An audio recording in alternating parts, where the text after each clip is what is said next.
Welcome to the season finale of TechNeck HC. I'm your host, Trevor Brass, and here today we're going to be talking about, for those of you who might be graduating pretty soon and moving into the business world. You know, for those of us who can't spend all day on Facebook, instead have to do real things like getting work done, or perhaps editing videos, creating spreadsheets, all those humdrum things our parents do with their computers while they are perhaps not watching movies or on Facebook.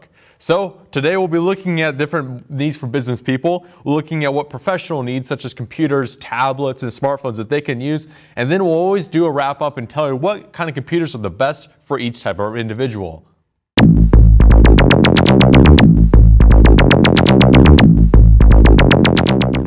So once you've moved out of the world of consumer computers like we saw in our previous episodes, we need to get into the world where people make money, where people do very serious things. And we can see this is a big market where all kinds of companies, from Google to Apple to Microsoft to BlackBerry, yes, that still is a company, are all trying to get in on the deal.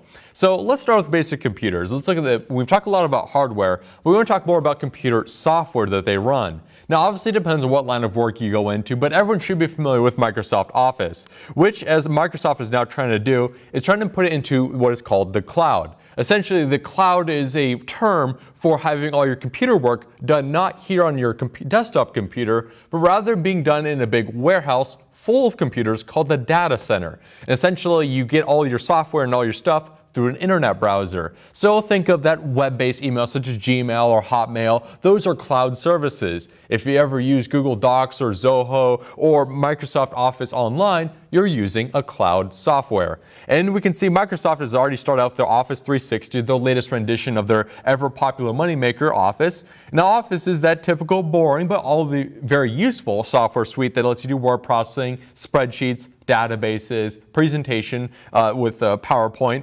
and many other activities. So we see that Office has evolved considerably since it came out back in the early 1990s, and has come all the way around to where it's now available over the internet. Now we can see that, however, Microsoft is not alone in this. Now we see companies that traditionally focus on consumer products like Apple are starting to move into business. And here we look to the iPad offered by Apple, which Apple is trying to make it seem the iPad to be seen as a serious business instrument. And as we can see here on Apple's business website, they call it the perfect fit for business because they've made a big focus on making their iPad comply with security procedures that are often placed on people's computers at work. So we can see that there's a term called BYOD, or bring your own device. And that's kind of the trend that since people are bringing more cool technology into the workplace, more workplaces are starting to tolerate that, letting you use your phones for your email, bring your own laptop in. And that's starting to be the current trend. So we see here iPad is already starting to be big in business. But we can see Microsoft, again, is not letting Apple steal all of its business in the tablet category, and is starting to sell its Surface Pro tablet, which runs the new and somewhat controversial Windows 8 software. And the Surface Pro can be had for about $900, so a little more than your average iPad. However, Microsoft likes to be seen as a very serious alternative to a laptop and a very serious business device. But not to be outdone, Google has also got in on the fray and has Google Apps for Business, essentially saying that if you want email, all those things that you use as a consumer for Google, well, you can get them at your company's domain. So if you want Gmail at something, just say doan.edu. I know Doan uses Google Apps for their email, and people have liked that a lot. UNO also uses Gmail for their email application. So we can see here is that Google is also getting on the fray, knowing this is a big cash cow they don't want to miss out on.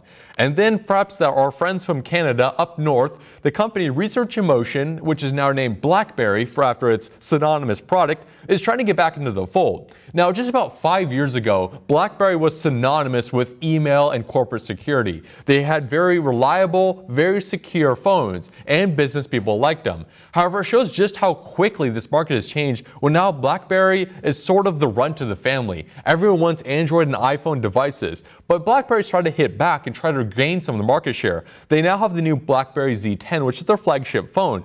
And ultimately, many reports say it is a good phone, but it may just be too little, too late for BlackBerry. And they are trying to get a new operating system called the BlackBerry Flow, which is about to make it more touchscreeny and more intuitive, much like Android and Apple devices.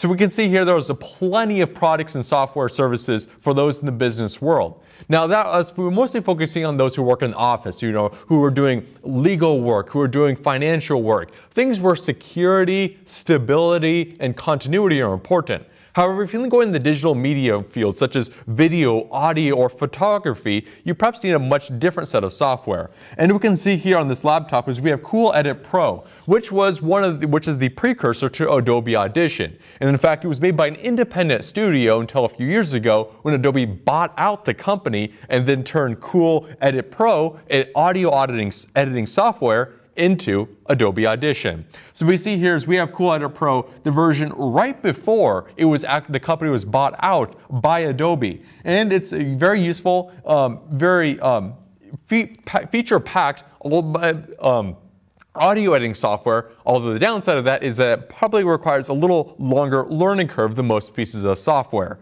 So when it comes back to looking at business people, the big focus is that it depends on your needs, as it does with consumers. But we can see in the business world there are plenty more choices. So if you're doing financial stuff, the big focus is on absolute security because you're dealing with people's financial information. But if you're in the media arts field, you definitely need lots and lots of performance. So again, however, unfortunately, there may be also another problem. Because when it comes to where you work, sometimes the technology is provided for you and you just have to deal with whatever they got. However, if you are fortunate to be working with one of those employers that lets you BYOD or bring your own device, well, the options are truly limitless.